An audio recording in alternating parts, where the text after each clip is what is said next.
Everyone, welcome to my channel. CTET का question paper है जो 2014 में आया हुआ था। प्रथम प्रश्न पत्र है, प्राथमिक स्तर के क्वेश्चन है, बाल विकास और शिक्षा शास्त्र से। तो इसका पहला क्वेश्चन है केंद्रीय माध्यमिक शिक्षा बोर्ड सीबीएसई द्वारा अपनाए गए प्रगतिशील शिक्षा के प्रतिमान में बच्चों का समाजीकरण जिस प्रकार से किया जाता है उससे अपेक्षा की जा सकती है कि, तो इसका जो राइट आंसर है ऑप्शन नंबर बी हो जाएगा। वे सामूहिक कार्य में सक्रिय भागीदारिता का निर्वाह करें तथा सामाजिक कौशल सीखें। इसके बारे में थोड़ा जान लेते हैं। तो ये केंद्रीय माध्यमिक शिक्षा बोर्ड द्वारा अपनाए गए प्रगतिशील शिक्षा के प्रतिमान में बच्चों का समाजीकरण जिस प्रकार से किया जाता है उससे यह अपेक्षा की जा सकती है कि वे सामूहिक कार्य में सक्रिय भागीदारिता का निर्वाह करेंगे और कौशल सीखेंगे। इससे सामाजिक गतिविधियों जैसे जन जागरूकता अभियान, सामाजिक समस्या संबंधित परियोजना कार्य, विभिन्न प्रकार के सामाजिक मुद्दों से संबंधित नाटक, कहानियाँ, निबंध या पोस्टर प्रतियोगिता आदि का आयोजन किया जाता है, जिसमें छात्र सक्रिय भागीदारिता के द्वारा सामाजिक मूल्यों, मानदंडों, व्यवहार को ग्रहण करते हैं तथा समाज में संवेदनशील मुद्दों से परिचित होते हैं। नेक्स्ट क्वेश्चन देखते हैं। निम्नलिखित में से कौन सा वाइगोत्स्की के सामाजिक सांस्कृतिक सिद्धांत पर आधारित है? तो इसका राइट आंसर हो जाएगा ऑप्शन नंबर बी, पारस्परिक शिक्षण। इसके बारे में जान लेते हैं थोड़ा। वाइगोत्स्की के सामाजिक सांस्कृतिक सिद्धांत पर आधारित है। वाइगोत्स्की के अनुसार वास्तव में संज्ञानात्मक विकास का एवं एक अंतर्वैयक्तिक सामाजिक परिस्थिति में संपन्न होता है, जिसमें बच्चों को अपने वास्तविक विकास के स्तर से अलग तथा उसके संभाव्य विकास के स्तर की ओर ले जाने की कोशिश की जाती है। अर्थात पारस्परिक शिक्षण में बच्चे अपने से वयस्कों अपने समवयस्कों के साथ अंतःक्रिया करके उनके सहयोग से सीखते हैं। नेक्स्ट क्वेश्चन देखते हैं। एक शिक्षिका अपनी कक्षा से कहती है, सभी प्रकार के प्रदत्त कार्य असाइनमेंट्स का निर्माण इस प्रकार किया जाता है कि प्रत्येक विद्यार्थी अधिक प्रभावशाली ढंग से सीख सकें, अतः सभी विद्यार्थी बिना किसी अन्य की सहायता से अपना कार्य पूर्ण कर सकें। यह कोहल वर्ग के किस नैतिक विकास के चरण की ओर संकेत दे रही है? तो इसका राइट आंसर हो जाएगा ऑप्शन नंबर ए, औपचारिक चरण 4, कानून की व्यवस्था। इसके बारे में थोड़ा जान लेते हैं। यदि शिक्षिका कक्षा में कहती है कि सभी प्रकार प्रदत्त कार्य का निर्माण इस प्रकार किया गया है कि प्रत्येक विद्यार्थी अधिक प्रभावशाली ढंग से सीख सकें, अतः सभी विद्यार्थी बिना किसी अन्य के सहायता से अपना कार्य भी पूर्ण कर सकें, ऐसा करके वह कोहल वर्ग के नैतिक विकास के औपचारिक चरण 4, कानून और व्यवस्था की ओर संकेत दे रही है। ऐसे में बच्चे उन व्यक्तिगत आधार तथा नियमों का आदर भी करते हैं जिनको कानून और व्यवस्था बनाए रखने के लिए निर्मित किया जाता है। जैसे उदाहरण में शिक्षिका सभी बच्चों को सीखने के नियम बता रही है, इसका विद्यार्थी पालन करेंगे। नेक्स्ट क्वेश्चन देखते हैं। 14 वर्षीय देविका अपने माँ आप में पृथक स्वनियंत्रित व्यक्ति की भावना को विकसित करने का प्रयास कर रही है। वह क्या विकसित कर रही है? तो इसका राइट आंसर हो जाएगा ऑप्शन नंबर बी, स्वायत्तता। इसके बारे में थोड़ा जान लेते हैं। देविका अपने आप में पृथक स्वनियंत्रित व्यक्ति की भावना को विकसित करने का प्रयास कर रही है, तो इसका मतलब यह है कि वह स्वायत्तता विकसित कर रही है। 14 वर्षीय देविका अपने जीवन में किशोरावस्था में है तथा किशोर या किशोरियों में अपने व्यक्तित्व अस्तित्व को स्थापित करने की अभिलाषा होती है। वे सामाजिक परंपराओं, रीति रिवाज और अंधविश्वासों के बंधन में न बंधकर स्वतंत्र जीवन व्यतीत करना चाहते हैं। नेक्स्ट क्वेश्चन देखते हैं। प्रगतिशील शिक्षा के संदर्भ में निम्नलिखित में से कौन सा कथन जॉन डीवी के अनुसार समुचित है? तो इसका ऑप्शन नंबर ए, कक्षा में प्रजातंत्र का कोई स्थान नहीं होना चाहिए। बी है, विद्यार्थियों को स्वयं ही का सामाजिक समस्याओं को सुलझाने में सक्षम होना चाहिए। और सी है, जिज्ञासा विद्यार्थियों के स्वभाव में अंतर्निहित नहीं है, अपितु इसका कर्षण संवर्धन करना चाहिए। डी है, कक्षा में विद्यार्थियों को निरीक्षण करना चाहिए, ना कि सुनना चाहिए। तो इसका राइट आंसर हो जाएगा ऑप्शन नंबर बी। विद्यार्थियों को स्वयं की सामाजिक समस्याओं को सुलझाने में सक्षम होना चाहिए, तो इसका राइट आंसर हो जाएगा। नेक्स्ट क्वेश्चन देखते हैं। भाषा अवबोधन से संबंध विकार है। ए है चलाघात, बी है पैठन का वैकल्य, सी है वाक संबंध रोग, डी है भाषाघात। तो इसका राइट आंसर हो जाएगा डी, भाषाघात।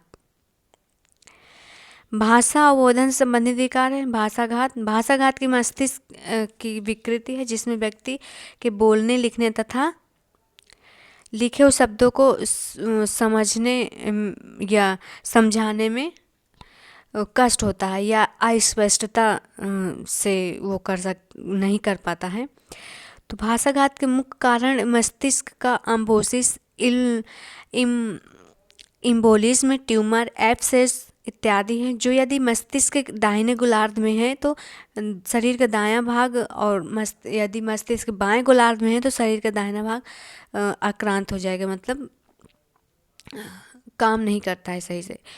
नेक्स्ट क्वेश्चन देखते हैं। निम्नलिखित में से कौन सा आलोचनात्मक दृष्टिकोण बहुबुद्धि सिद्धांत, थ्योरी ऑफ मल्टीपल इंटेलिजेंसेस से संबंध नहीं है? इसका राइट आंसर हो जाएगा ऑप्शन नंबर सी। प्रतिभाशाली विद्यार्थी प्रायः एक क्षेत्र में ही अपनी विशिष्टता प्रदर्शित करते हैं। इसके बारे में थोड़ा जान लेते हैं। प्रतिभाशाली विद्यार्थी एक ही क्षेत्र में अपनी विशिष्टता प्रदर्शित करते हैं, यह कथन बहुबुद्धि सिद्धांत की ही सही आलोचना नहीं हो सकती, क्योंकि हावर्ड गार्डनर ने बुद्धि के कुल 6 प्रकार, भाषाई बुद्धि, तार्किक गणितीय बुद्धि, स्थानिक बुद्धि, गतिक बुद्धि, संगीतिक बुद्धि, व्यक्तिगत बुद्धि, अतः वैयक्तिक बुद्धि तथा अंतर्वैयक्तिक बुद्धि बताते हैं कि 6 प्रकार की बुद्धि होती है, परंतु अंशानुग्रह तथा वातावरण के अभाव में के कारण इनमें कोई एक या अनेक प्रकार की बुद्धि अधिक विकसित हो सकती है। गार्डनर का बहुबुद्धि सिद्धांत यह भी बताता है कि वो 7 प्रकार की बुद्धि यदि परस्पर अंतःक्रिया करती हैं फिर वे मुख्यतः स्वतंत्र रूप से कार्य करती हैं। यही कारण है कि कोई व्यक्ति किसी एक क्षेत्र में प्रखर होने के बावजूद अन्य क्षेत्र में असफल हो सकता है। नेक्स्ट क्वेश्चन देखते हैं। बहुबुद्धि सिद्धांत को वैध नहीं माना जा सकता है क्योंकि ऑप्शन नंबर ए है विशेष परीक्षणों के अभाव में भिन्न बुद्धियों डिफरेंट इंटेलिजेंस का मापन संभव नहीं है। बी है यह सभी 7 बुद्धियों को समान महत्व नहीं देता है। सी है यह केवल अब्राहम मैस्लोने के जीवन भर के सुदृढ़ अनुभवात्मक अध्ययन पर आधारित है। डी है यह सर्वाधिक महत्वपूर्ण समान बुद्धि जी के अनुकूल सुसंगत नहीं है। तो इसका राइट आंसर हो जाएगा ऑप्शन नंबर ए, विशिष्ट परीक्षणों के अभाव में भिन्न बुद्धियों का मापन संभव नहीं है। नेक्स्ट क्वेश्चन देखते हैं। नेक्स्ट क्वेश्चन है कक्षा में विद्यार्थियों के व्यक्तिगत विभेद। इसका राइट आंसर हो जाएगा ऑप्शन नंबर डी, लाभकारी है क्योंकि वो विद्यार्थियों की संज्ञानात्मक संरचनाओं को खोजने में अध्यापकों को प्रवृत्त करते हैं। नेक्स्ट क्वेश्चन देखते हैं। विद्यालय आधारित आकलन प्रारंभ किया गया था ताकि, इसका राइट आंसर हो जाएगा ऑप्शन नंबर बी, सभी विद्यार्थियों के संपूर्ण विकास को निश्चित किया जा सके।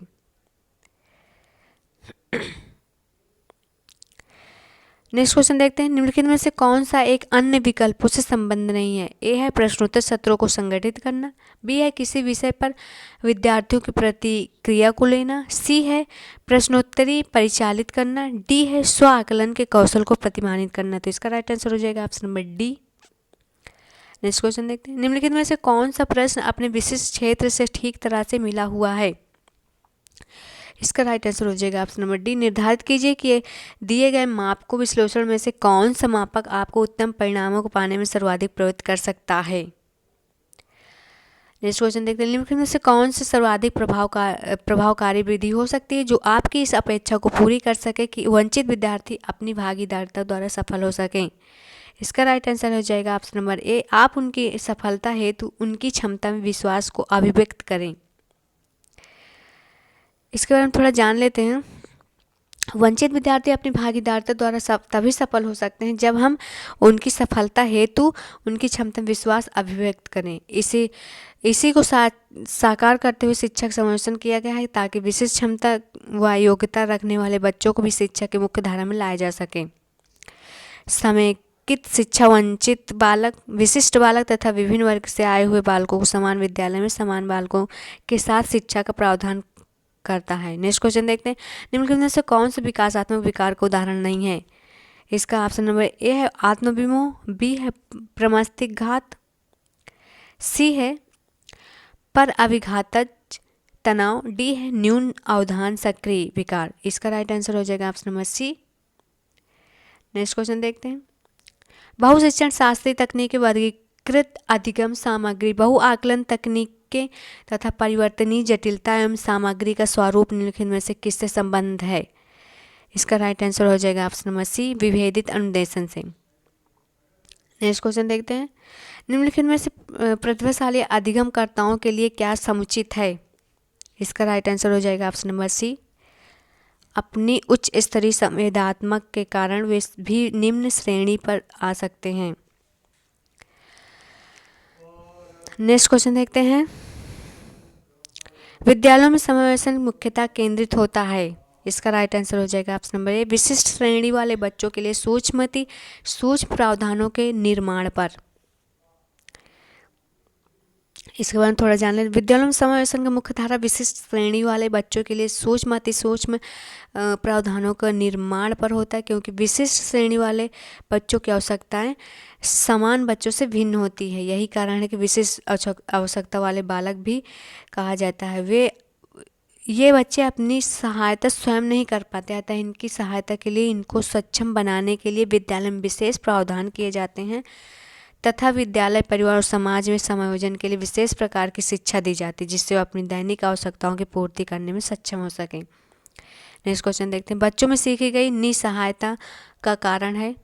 इसका राइट आंसर हो जाएगा ऑप्शन नंबर ए, इस व्यवहार को अर्जित कर लेना कि वो सफल नहीं हो सकते। नेक्स्ट क्वेश्चन देखते हैं, यदि एक विद्यार्थी विद्यालय में लगातार निम्नतर श्रेणी प्राप्त करता है तो उसके अभिभावक को उसकी सहायता हेतु परामर्श दिया जा सकता है कि वह अध्यापकों की घनिष्ठ संगति में कार्य करे। इसके बारे में थोड़ा जान लें, यदि एक विद्यार्थी विद्यालय में लगातार निम्नतर श्रेणी प्राप्त करता है तो उसके अभिभावक को उसकी सहायता हेतु परामर्श दिया जा सकता है कि वह अध्यापकों की घनिष्ठ संगति में कार्य करे, जिससे कि वो अधिगम में आने वाली कठिनाइयों की पहचान कर उनको सुधार कर सके। नेक्स्ट क्वेश्चन देखते हैं, निम्नलिखित में से समस्या प्रावधान को क्या बाधित नहीं करता? ए है अंतर्दृष्टि, बी है मानसिक प्रारूपता। तो इसका राइट आंसर हो जाएगा option number A. Next question देखते हैं, एक शिक्षिका पाठ को पूर्व पठित पाठ से जोड़ते हुए बच्चों को सारांश लिखना सिखा रही है, वह क्या कर रही है? इसका राइट आंसर हो जाएगा ऑप्शन नंबर ए, वह बच्चों की पाठ समझने की स्वशैली विकसित करने में सहायता कर रही है। इसके बारे में जान लेते हैं, एक शिक्षिका पाठ को पूर्व पठित पाठ से जोड़ने हेतु बच्चों को सारांश लिखना सिखा रही है, वह बच्चों को पाठ समझने की स्वशैली विकसित करने में सहायता कर रही है। जब कोई व्यक्ति अपनी स्वाभाविक प्रवृत्ति तथा शैली से प्रयास करता है तब न केवल वह उसकी केंद्रण करने तथा संबंध बनाने की योग्यता बढ़ती है, उसके साथ साथ सूचनाओं को दीर्घकालीन स्मृति के रूप में संजोए रखने के लिए अवसर व संभावनाएं भी बढ़ जाती हैं। इसलिए एक कुशल शिक्षिका नए पाठ को पूर्व पाठित पाठ से जोड़कर सारांश लिखना सिखा रही है। नेक्स्ट क्वेश्चन देखते हैं, एक बच्चा अपनी मातृभाषा सीख रहा है, वह दूसरा बच्चा वही भाषा द्वितीय भाषा के रूप में सीख रहा है, दोनों में से कौन सी समान प्रकार की त्रुटि कर सकते हैं? इसका राइट आंसर हो जाएगा ऑप्शन नंबर सी, विकासात्मक। तो इसमें इसके बारे में थोड़ा जान लेते हैं, एक बच्चा अपनी मातृभाषा सीख रहा है, वहीं दूसरा बच्चा द्वितीय भाषा के रूप में सीख रहा है, दोनों बच्चे विकासात्मक त्रुटि कर सकते हैं। एक बच्चा जो अपनी मातृभाषा सीख रहा है वह समान शैशवावस्था या पूर्व बाल्यावस्था में होगा, जबकि दूसरा बच्चा वही भाषा द्वितीय भाषा के रूप में सीख रहा है वह सामान्यतः उत्तर बाल्यावस्था या किशोरावस्था में होगा। ऐसी परिस्थिति में दोनों बच्चों की आवश्यकताएं काफ़ी अंतर हैं तथा दोनों विकासात्मक चरण के अलग अलग अवस्था में, इसलिए दोनों बच्चे विकासात्मक त्रुटियां कर सकते हैं। नेक्स्ट क्वेश्चन देखते हैं, परीक्षा में तनाव निष्पत्ति को प्रभावित करता है, यह तथ्य निम्नलिखित में से किस प्रकार के संबंध को स्पष्ट करता है? ए है संज्ञान भावना, बी है तनाव विलोपन और सी है निष्पत्ति चिंता और डी है संज्ञान प्रतियोगिता। तो इसका राइट आंसर हो जाएगा ऑप्शन नंबर ए, संज्ञान भावना।